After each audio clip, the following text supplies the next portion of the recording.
All right, welcome back, everyone. Thanks for staying tuned for another episode of Web3TV. With us, we have my friend Peter, who's also known as the Wolf of Bitcoins. Peter, can you introduce yourself, please? Hi, thanks for having me on the show, first of all. Oh, thank you so much for being here. My name's Peter Sherif. I run the Instagram account, The Wolf of Bitcoins. Some of you may follow me. If you don't, go follow me. And I live over here in Toronto, Canada. And I've been involved in the cryptocurrency industry since 2015, pretty much. So yeah, that's a little bit about myself. Very cool. So Peter, when you got involved in cryptocurrency, you could buy Bitcoin on exchanges, or was that before? No, you could buy Bitcoin on exchanges. Back then, I mean, those exchanges don't even exist anymore. But yeah, I mean, it was like Cryptsy, Mt. Gox, both of which don't exist. They got hacked. There was a few other exchanges, and you could buy, there was a website called, it's still around today, localbitcoins.com. That was another way to buy it peer-to-peer. So yeah, there was quite a few ways of buying it. You could buy it with cash, credit card. Actually, the first bit of Bitcoin I bought was actually with my credit card from a website. It wasn't really an exchange as such. It was just a platform that allowed you to, with fiat, purchase Bitcoin. So yeah, there wasn't really any Binance style exchanges. I mean, Cryptsy and Mt. Gox kind of were like, but it was mainly more geared towards Bitcoin. There wasn't so many altcoins back then, so exchanges weren't as popular as what they are now. Yeah, that's like something really important that we should talk about really quickly, because a lot of our viewers probably don't own any cryptocurrency yet. So Coinbase is probably the most popular way for onboarding in the US, right? And do you have any other onboarding, like places where you could buy crypto from a debit card or a credit card or your bank account that you would recommend above Coinbase? I mean, Coinbase, I've trusted for that, for sure. I don't really want to recommend anywhere else, to be honest. I do recommend using localbitcoins.com because you're actually purchasing from person. It's peer-to-peer. You can meet them in person if you like and do the transaction in person. You can do a bank transfer. You can do an e-transfer. But as far as like an actual exchange and off and on ramp, definitely Coinbase. I don't know, Bitfinex, do they allow for fiat to crypto transaction? I'm not too sure. Honestly, yeah, I don't know. I didn't even know that Bitfinex was still enabled for US trading. No. Oh, they might not be actually. Yeah, you're right. Yeah. In that case, I would just recommend Bitcoin. If you're a beginner and you just want to get your hands on some crypto and you're in the US, I definitely would recommend Coinbase above anything else. Yeah, and so you're in Canada. Yes. Can you use Coinbase in Canada? You can. We have another exchange here in Toronto, which actually I would recommend if you're in Canada, called CoinSquare. I know the guys that run the exchange. They're very credible. They're regulated. They're fully above board. So CoinSquare is very similar to Coinbase, but it's like a Canadian version. But you can use Coinbase in Canada too. Okay, cool. I really also like that idea, and I hadn't heard of it specifically. Can you mention that again? The peer-to-peer. So you buy Bitcoins from a person instead of an exchange? Yeah. So a lot of the time they don't allow the cash transactions anymore. So that's how I used to sell Bitcoin. I would literally put Bitcoin up for sale. So you'd make an account on localbitcoins.com. You place an ad like, I want to sell 1 Bitcoin. Here's the price. There's an escrow inside the platform as well. So what I could do was sell it for either a wire transfer to my bank account, or I would meet them actually in person. Like we'd meet at a coffee shop locally in Toronto, sit down. I'd count the money, and then I'd send them the Bitcoin in front of them on the laptop. We'd sit there, we'd wait until the transaction went through, and then we'd part ways. So, I mean, that was I bought and sold most Bitcoin that way. Mm-hmm. Not so much on exchanges. Just because I'd rather sell my crypto for cash than put it into my bank account. So when I do want to put it into my bank account, I use CoinSquare because I have them hooked up to my bank here in Canada. Mm-hmm. But the rest of the time, I used to use local Bitcoin, but unfortunately, they don't allow cash transactions anymore. Sure, that makes sense. And that's because of people wanting to comply with KYC, know your customer, and AML, anti-money laundering. Well, you still have to do, even if you want to do a cash transaction, to have an account on local Bitcoins, you have to do KYC anyway. So it wasn't really a KYC issue. I'm not too sure what kind of issue it was. Just, I guess they can't really keep track. Like the government, if they wanted to, they can't really keep track of that money. So I don't know what the reason is behind it, but it kind of sucks. Okay, yeah. No, I would agree with you. I mean, I think that's why there's this trend, and there's been a lot of debate for the last, I don't know, a couple of years, and it's sort of just starting to happen, where there's this controversy over centralized exchanges versus decentralized exchanges. And I'm hoping that we can talk a little bit about that. Sure. Yeah, let's talk about that. Okay. So you're the exchange expert here, Keith. Go ahead. Well, the difference between decentralized exchanges and centralized exchanges, if the decentralized exchange is truly decentralized, is, the people that are using decentralized exchanges, they still have custody of their token or coin. So, a centralized exchange will hold tokens in their wallets. So pretty much they own your coin at that point. And if anything happens, if exchanges do get hacked, and if that does happen, they're not really obliged to pay you back that money. Even though what Binance done recently, they got hacked. I think it was about $40 million. And they actually paid the people back because they have a fund. I mean, they've got so much money. They have quite a large fund for things like that, when things like this happen, because hacks can happen even to the best exchanges. The hot wallets that run on the exchange can get hacked. So, there's always, if you're using a centralized exchange, there's always counterparty risk. Right? There's a exchange that's holding your funds. There's always a risk of that exchange being hacked and you losing your funds. With decentralized exchanges, you always have control of your funds.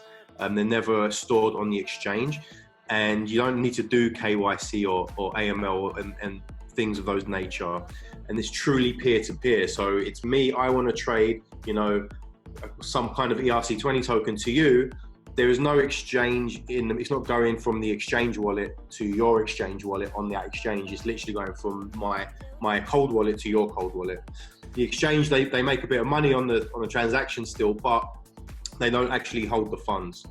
So I really like the idea of decentralized exchanges, just because I don't like the fact that you have to give your details to exchanges and do KYC, AML, especially it makes sense if you're trying to trade a ridiculous large amount. If you're trying to put $1 billion of Bitcoin onto an exchange, then okay, yeah, they need to do AML and KYC. But for the majority of people that are just trading a little bit here and there, I don't like that, because data, privacy is important to me anyway. To some people, they don't really care, but privacy is really important to me.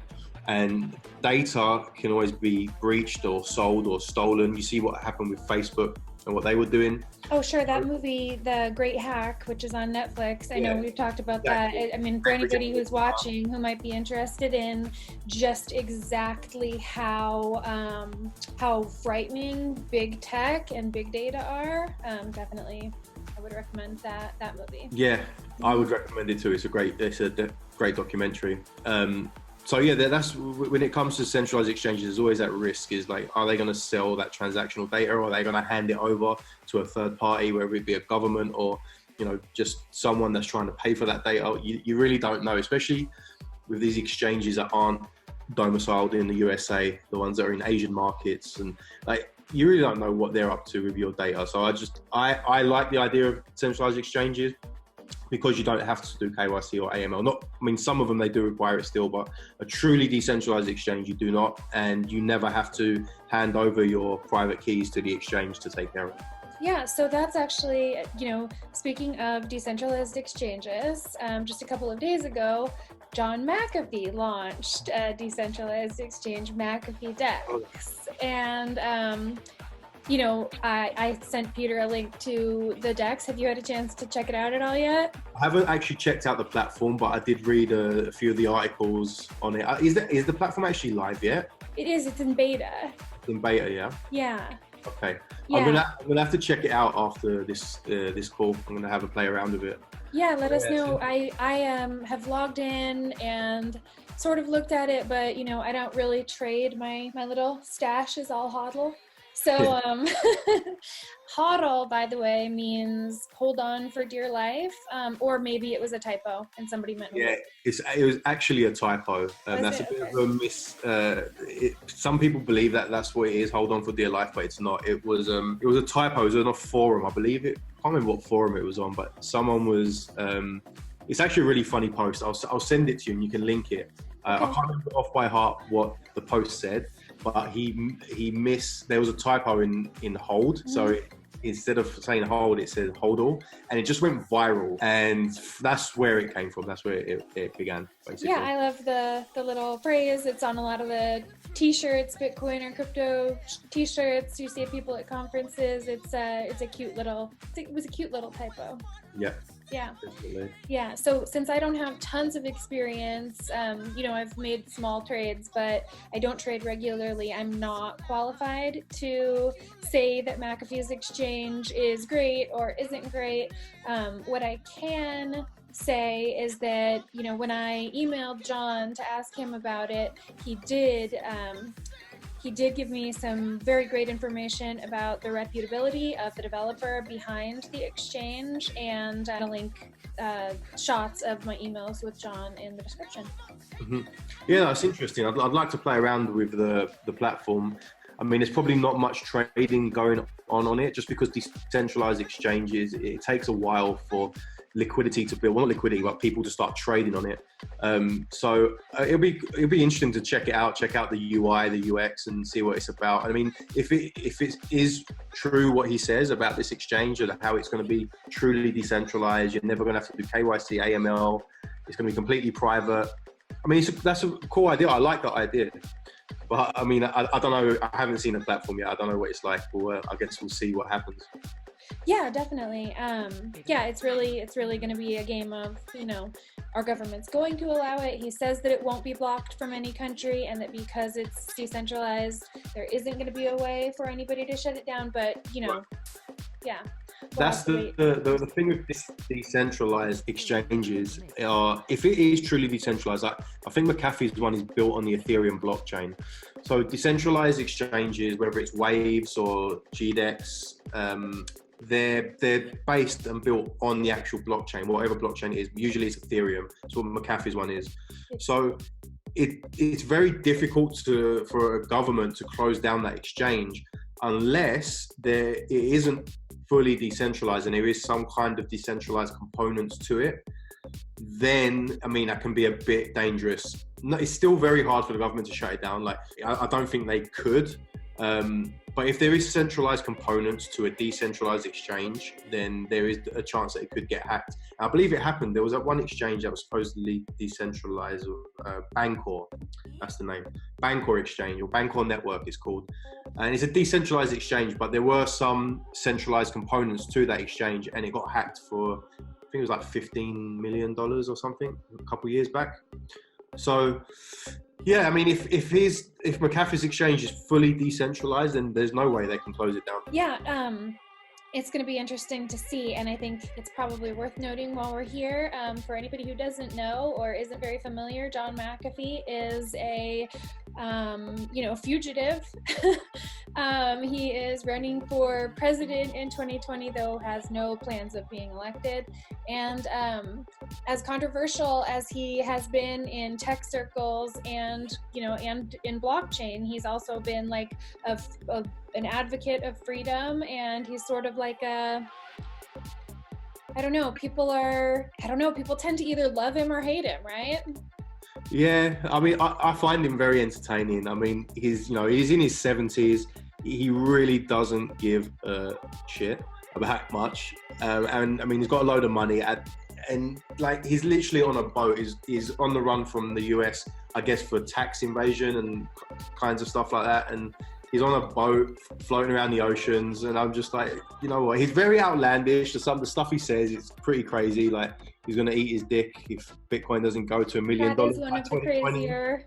Right, it's coming up in a few months, and but I do like his views. I agree on a lot of his views about freedom and taxation is theft. I absolutely agree on that. But yeah, he's a crazy guy. He's a crazy guy. Absolutely. And I think one of the important, I guess it's not really important within cryptocurrency. It's sort of like, yes, taxation, we believe taxation is theft, at least in the way that taxation is completed right now, where like there's no transparency around where those funds go. We've got like severely underfunded public schools and, you know, government officials collecting 7-figure paychecks. Like that's obscene. And you know, I think another important part of John's, philosophy that I definitely agree with is how in the world does it make sense that there's any government that can tell you what you can and cannot put inside of your own body unless you're a slave? Yeah, it's true. I'm a big believer in that. I think people should be able to do whatever they want as long as they're not harming anybody else. Of course. So, you know, I'll give you like examples are people that, you know, they've made this drugs so illegal. There's these certain drugs that are illegal when like things like alcohol and cigarettes are legal, which is crazy because they kill way more people than what the illegal drugs do. But like they'll throw you in jail for someone that takes drugs, for example. Like that shouldn't be a thing. No, it's your body. Unless you are property of the government, you should have the right to put whatever you want in your body. Unfortunately, we are all property of the government, and this day and age, slavery still exists. It's just a different kind of slavery, right? Like, why? I still don't understand why we have to pay income tax. That is beyond me. Like, I go out, I make my money, I pay taxes, I pay sales tax, I pay road tax. You know, we're paying tolls on privatized roads, which I think is ridiculous as well. But income tax shouldn't be a thing. But it's forced on us. It's not even like we pay it to them; they take it from us. So like we're slaves to this system, and you know I know John McAfee is a big advocate of cryptocurrency and whatever else he is, he's a freedom fighter. Yeah, exactly. Yeah, mm-hmm. and I agree. I agree with that ideology and those beliefs. Yeah, as do I. Okay, so we fast forward a few years from when you first got into Bitcoin, right? And now you're involved with this company, White Label Exchange. Yes. Okay, so can you tell us how did you and your partners come up with that idea? Like, what customer need were you serving? We saw in 2017 that there was a huge opportunity in trading, exchanges, and the money that was being made from trading fees, especially in 2017, in that big bull market we had. So Chain Creator or White Label Exchange is part of a larger group, and that group have been white labeling platforms in various other industries for 10 years now. So they have a lot of experience in building large consumer applications, have a lot of development power. So we decided to develop our exchange. First of all, we built a centralized exchange, chaincreator.exchange. And then we decided to white label that exchange. So basically deliver the technology as a service. So software as a service, basically. So we build decentralized exchanges, centralized exchanges, crypto to crypto, fiat to crypto. We can do any of that. We have the technology. I mean, if you look at our exchanges that we've built, we believe that we have probably some of the best UI and UX on the market. So we saw that as an opportunity. There's a lot of people interested in owning their own exchange, running their own exchanges. There's a lot of traditional companies that are pivoting into blockchain, and part of their service that they provide, they want an exchange. So yeah, we started white labeling. We built the exchange in 2017 and we started white labeling in 2018. So yeah, we can deliver a crypto to crypto exchange pretty quickly. There's not too much that goes into the crypto to crypto side, because you don't need bank accounts. All the fees are taken in crypto. We can also do fiat to crypto too. It takes a little bit longer because you have to get certain licenses, bank accounts. But yeah, we have a few different business models as well. We have a subscription model, so now you can actually pay a monthly subscription and have your own exchange, or you can just pay a one-time payment and we build you an exchange. So yeah, that's kind of what we're doing with the white label stuff. That's great. So do you maintain the accounts then still, or do you maintain the exchange after it's built, or just the build? Yes, no, we maintain the technical side of it. Marketing and customer service is all done by the exchange partners. But from a technical side, like maintenance, hosting, liquidity, custody, we take care of all of that. Unless it's a decentralized exchange, then they take care of the customer, the actual users take care of the custody. But on a centralized exchange, for example, literally we take care of everything apart from the marketing and customer service. And there are companies that will do those things for you too, right? Exactly, yeah. So speaking of, because we are talking to an audience, a lot of whom don't own any cryptocurrency, we've been talking about hard wallets, about cold storage, about not your keys, not your crypto, and we haven't really talked about exactly what that means for safety and security yet. So I'm hoping we can do that. Yep. Little education piece. So it's very important to understand that once you purchase your cryptocurrency from an exchange, let's say you go to Coinbase and you buy 1 Ethereum, for example. Now that Ethereum is sitting on a wallet inside the exchange. You do not own the keys to that wallet, which means you do not own that wallet and what's inside it. Like technically it's the exchange's Ethereum, even though you've paid for it and you can do whatever you want with it. You can send it off the exchange if you like, you can keep it on the exchange, you can trade it. If anything happens to that exchange, you could lose that money. So that's why they say not your keys, not your coin, because it's the exchange's keys if you have your money on the exchange. So exchanges are great, often on-ramp for purchasing and selling cryptocurrency. But if you're buying it to hold and you're not actively trading it on the exchange, you want to send that off of the exchange to what we call a hard wallet, or a cold wallet, which can be either a hardware wallet, which I use, either a Trezor or a Ledger. I have a Ledger actually, I don't have a Trezor, but Trezor and Ledger are like the biggest and the most secure. When Trezor got hacked, when there was a Trezor that got hacked, and so like I got rid of the Trezor and use a Ledger. Okay, wow, I didn't know that. So it was a few years ago. Yeah, I just use Ledger. So once I purchase my coins from the exchange, you can literally just with a click of a button send those coins to your hardware wallet. So that, for example, we're using the Ledger wallet. That Ledger wallet has a set of backup keys. When you first buy it and you set up your Ledger, you get a set of keys, which is, I think it's like 25 random words. You write them down, and I would make multiple copies of them and put them in different locations, very safe locations. Like Not in your computer. Not in your computer, no. Mm-hmm. You want, like I have one at home here, I have one at my house in England. You know, if anything ever happened and I lost my keys here, I have another set in England. If anything ever happens to my Ledger wallet, whether it gets stolen, no one can get inside it. If it gets broken, I just buy a new one, replace it, put in the private keys that was given to me from my last one, and all my coins will still be on there. So it's the safest place to keep them. You can also download desktop wallets on your laptop, for example. Same thing, that you get a set of keys. If you keep those keys safe and you lose your laptop, you can buy another laptop, download the wallet again, and you won't lose your cryptocurrency. So it's important, if you're buying crypto to hold and not trade with, put it onto a cold wallet, either a hardware wallet like Ledger or a desktop wallet. If you're going to be trading, then yeah, you can keep them on the exchange while you're trading. Like I'm a trader as well. Part of my revenue is trading. So I will send whatever I'm trading, which is always Bitcoin, to BitMEX, which is one of the exchanges I trade on. I will trade with it. And when I'm done trading and I'm not going to trade for, let's say I'm not going to make any trades for a week, I will just send it back to my hardware wallet just in case, because we never know what's going to happen to BitMEX. If BitMEX is an unlicensed, unregistered exchange that's sitting in Hong Kong, who knows what could happen to it, right? It's not worth taking that risk and leaving large amounts of coin on the exchanges.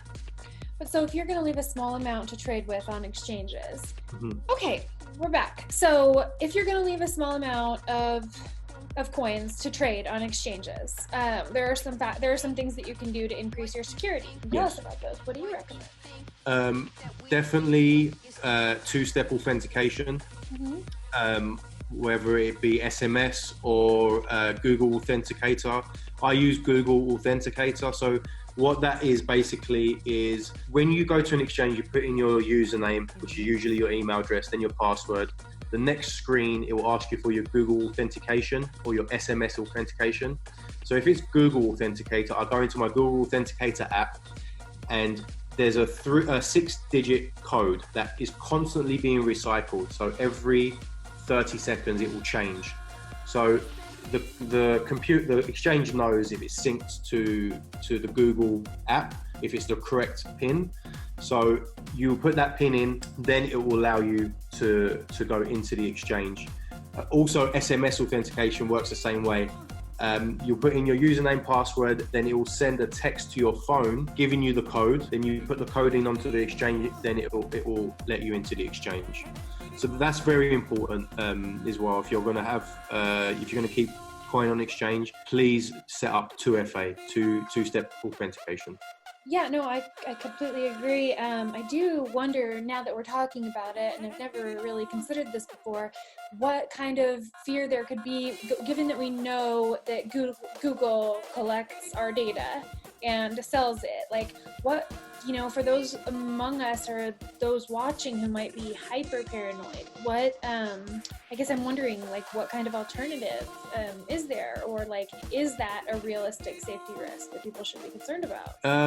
I don't think you should be concerned about Google giving away 2FA data, because it's recycled every 30 seconds. It's pretty, I don't think there's anything, it can't get hacked. I don't think that information gets to anyone. And even if it did, by the time it got to them, the PIN would have been recycled anyway, and it wouldn't even work. So I don't think, from that point of view, you need to be worried about security risks. Even though, yes, Google is, data-wise, I don't trust them. But with 2FA, I don't think there's an issue at all. Right. Okay. Yeah. Google probably doesn't need to steal our cryptocurrency. Yeah, no, they have enough money. All right. So the exchanges that White Label Exchange builds, what kinds of coins can be traded on them? Like, do they have to be ERC-20s, which are on Ethereum, ERC-721? No, any coin or any token, whether it be a ERC-20 or a TRC-20, which is a TRX token, it really doesn't matter. It's an exchange just like Binance is, where any token can be listed, apart from security tokens. ERC-21 is a good question. I'm not sure if they can be listed on the same exchange, but I don't see why not. We haven't listed any ERC-21s. We have all the major pairs, and obviously we also, part of our service is we run IEOs on our exchange. So we list some other projects as well that are usually ERC-20. But yeah, any token can be traded on the exchange. Okay, so just, you know what, you just said it, and I think that's probably an important thing that we should talk about. So you said not security tokens, right? Mm-hmm.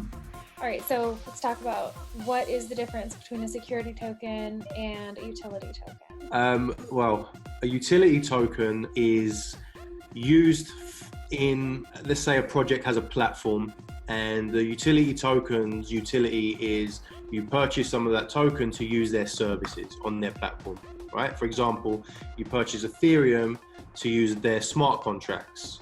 You purchase EOS to build, you use EOS to build your dApps. And so a utility token, the tokens itself has a utility within its ecosystem, where a security token is, it could be, for example, a company could create a digital version of shares. So they can securitize the shares in their company, and the revenue from the business can be paid out in tokens to the token holders or shareholders. Or, some companies have tokenized fine art. So they've got a piece of art, say it's worth, $500,000, and they allow people to buy tokens, which is a percentage of that art piece. So the token itself is actually backed by security. Now, you can't just launch a security token. You have to abide by securities laws.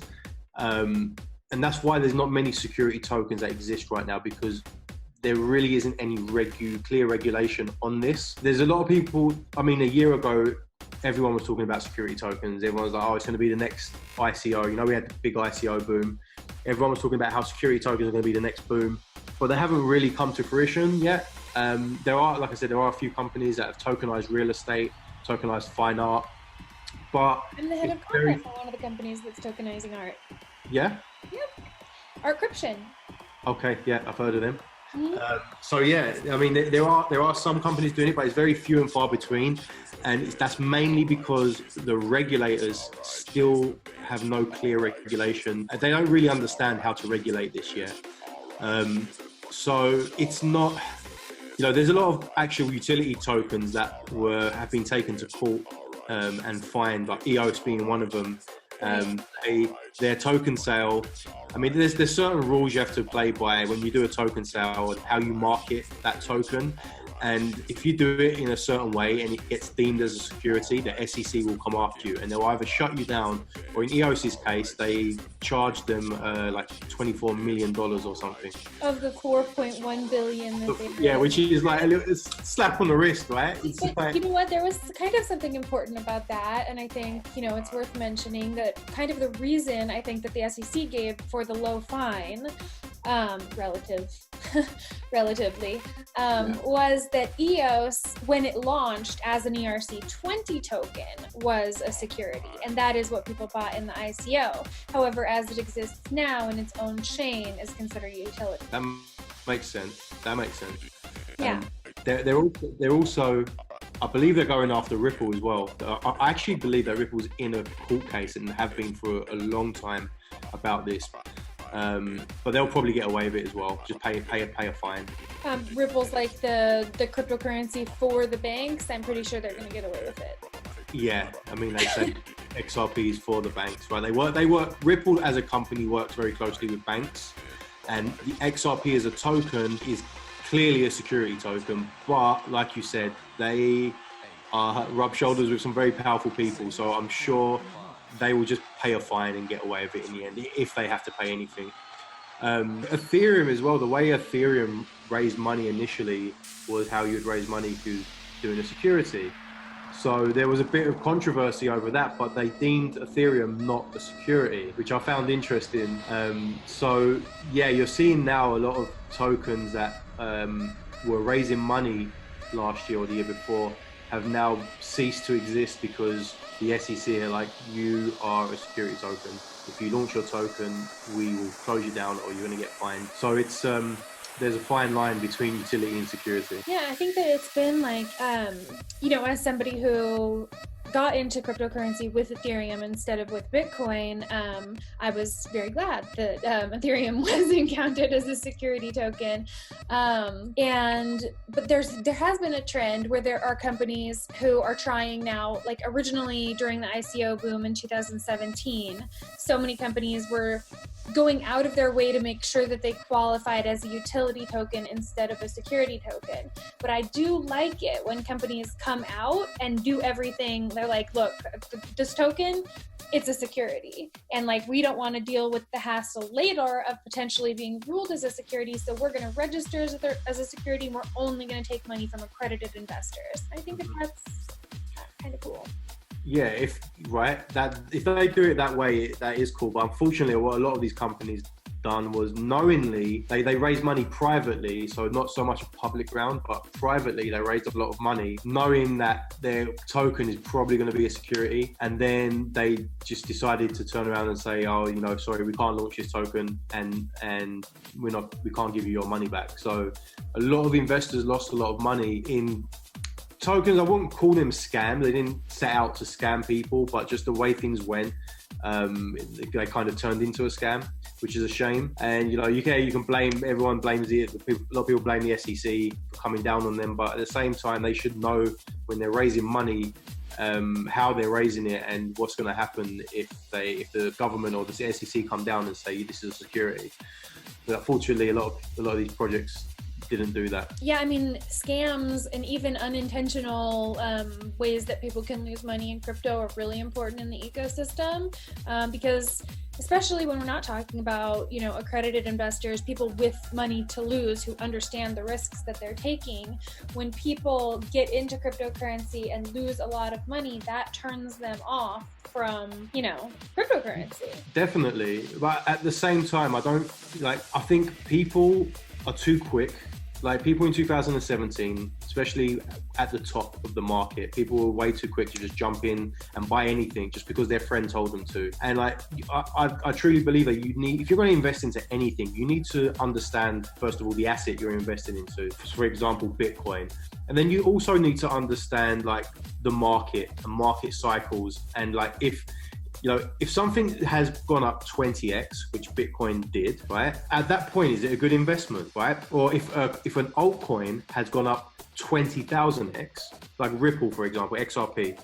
I remember the first time I was buying Ripple it was under a cent. Ripple XRP went from 1 cent to $3 in like the space of 2-3 years. That's 30,000%. Whoever's buying Ripple or XRP at $3, they're not very smart, and they're buying something just because it's pumped and their friends are buying it. And people can argue, well, that's why there's accredited investors laws in place, but I don't believe there should be accredited investors laws in place. I believe invest at your own risk, and you really need to take a look. Yeah, it's your body. You can put what you want into it. If it's your money, you should be able to do what you want with it. Exactly. Now, I'm not saying people should only invest what they can afford to lose, especially in cryptocurrency. It's a very volatile market. It's high risk.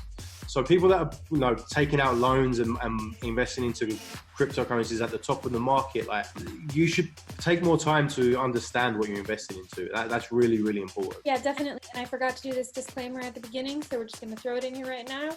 Neither of us is an accredited finance professional, so nothing that is said in this episode of this show should be taken as financial advice, and you should always do your own research. Always. Even when an accredited financial advisor tells you to buy something. On CNBC Money, they were pumping Ripple at $3, weren't they? Yeah, CNBC tend to pump things at the top. Or it is what it is. It's not just CNBC. You just go on crypto Twitter. It's a joke. I mean, 2017 is ridiculous. Even John McAfee was pumping coins. I remember for sure. He would tweet every week, and it'd be some kind of altcoin. And I'd always used to go to the chart just to see. You'd see like a big pump and then dump. And, you got all these people shilling some kind of coin. You've got bots on Instagram. Like every post, you'll get something about Chainlink or some other kind of cryptocurrency. So yeah, you shilling coins is it's a big business for some people, right? For sure. I remember. Yeah, I don't even have a very big social media following, and I have gotten contacted by random coins asking me to pump their coin in exchange for them to go just name your price, and I'm like, yeah, that's horrifying. I will never do that, by the way. Yeah, it's the same thing. I get daily. I get requests, and I do paid promotions, but only for applications, things of those nature, or anything related to Bitcoin itself. Or not cryptocurrencies. Right. ICOs, I will never promote an ICO. I don't care how good it might seem or who's behind it. I'll never do it.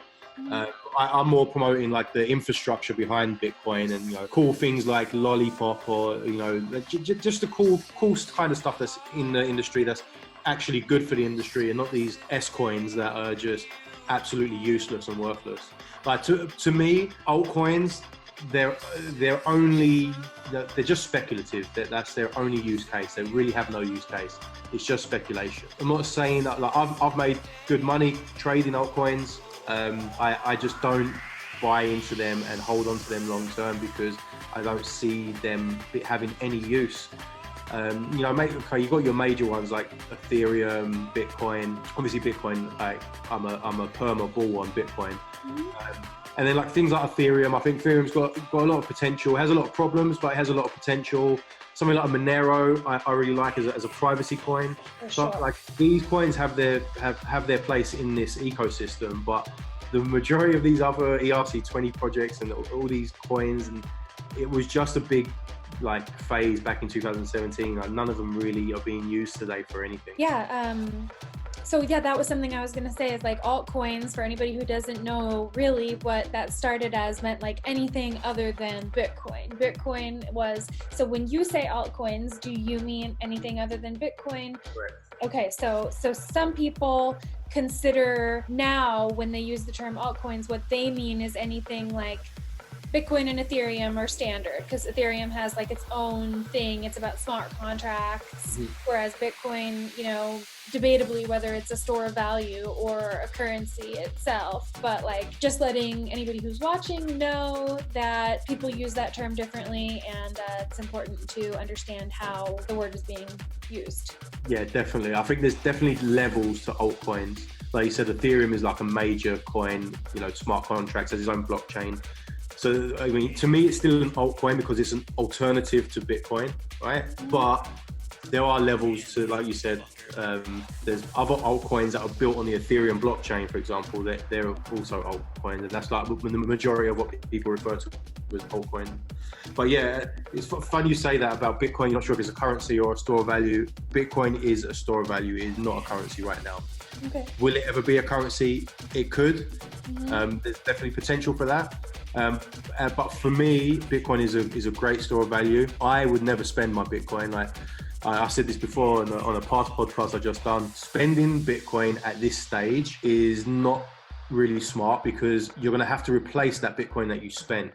Because if you don't, then whatever you bought with that Bitcoin, let's say it was a TV, for example, in a couple of years' time, you've overpaid for that TV because the price of Bitcoin has gone up, right?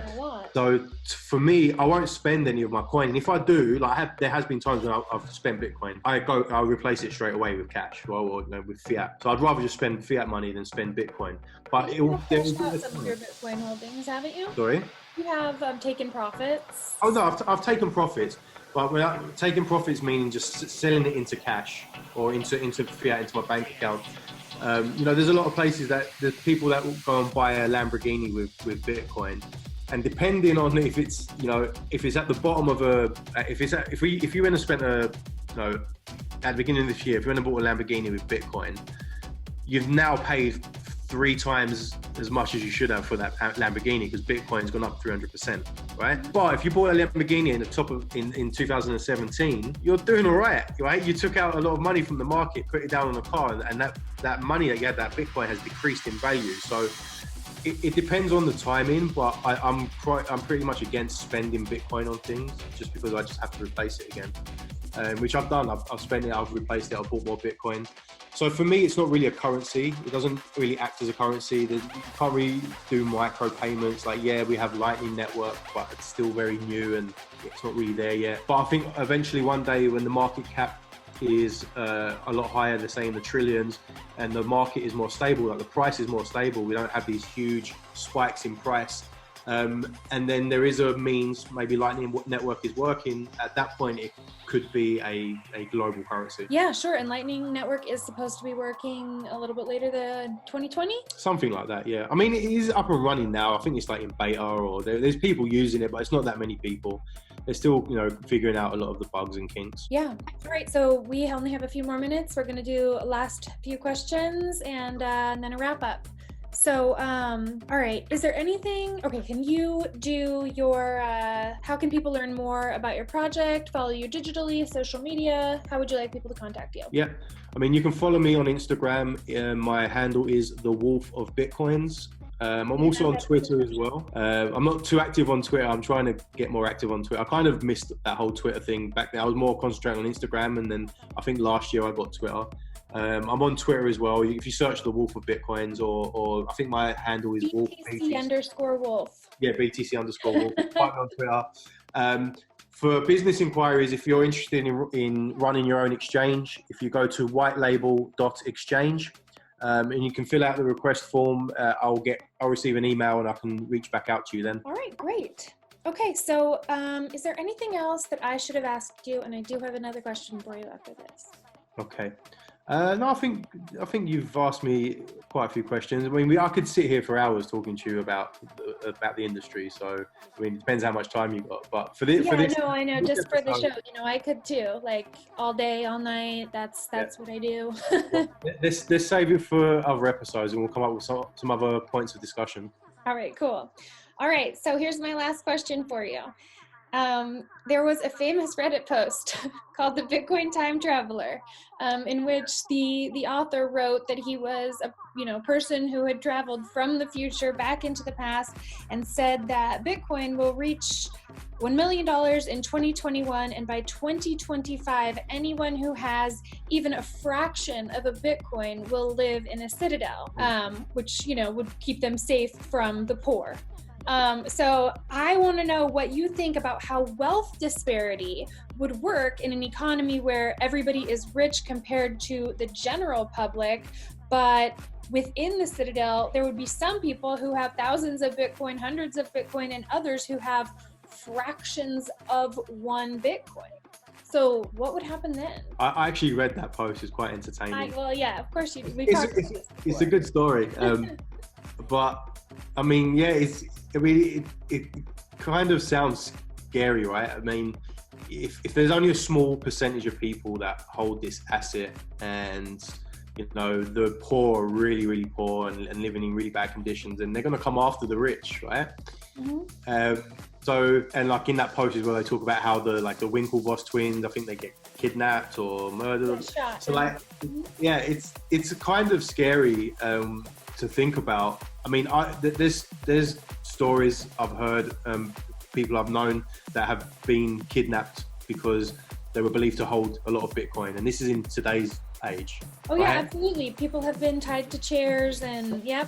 So in a future like that, I mean, it's a kind of scary place. It kind of makes you not want to hold any Bitcoin unless this Citadel place is really, really safe. But yeah, I mean, the world's kind of that way right now. I mean, only a very small percentage of people are ultra rich, and the rest of us are kind of poor, right? There's no real middle class anymore. In some places, there's just rich and poor. So I mean, it's kind of happening and kind of already like that. But yeah, if it got to the point with Bitcoin, where Bitcoin was like the world reserve currency, other currencies didn't exist, and like holding a fraction of it, you had a lot of money, or holding 1,000 Bitcoins, you were classed as ultra rich, and then you're a big target. It's a crazy world to live in. Yeah, that's exactly this question is: how would that be different from the world that we live in now? I mean, it's kind of similar. It doesn't go that way. Yeah, let's hope so. I don't want it to go that way. All right, Peter, Sherif, thank you so much for being here, and we'll be right back, Web3TV, for your news update. Thank you. Thank you.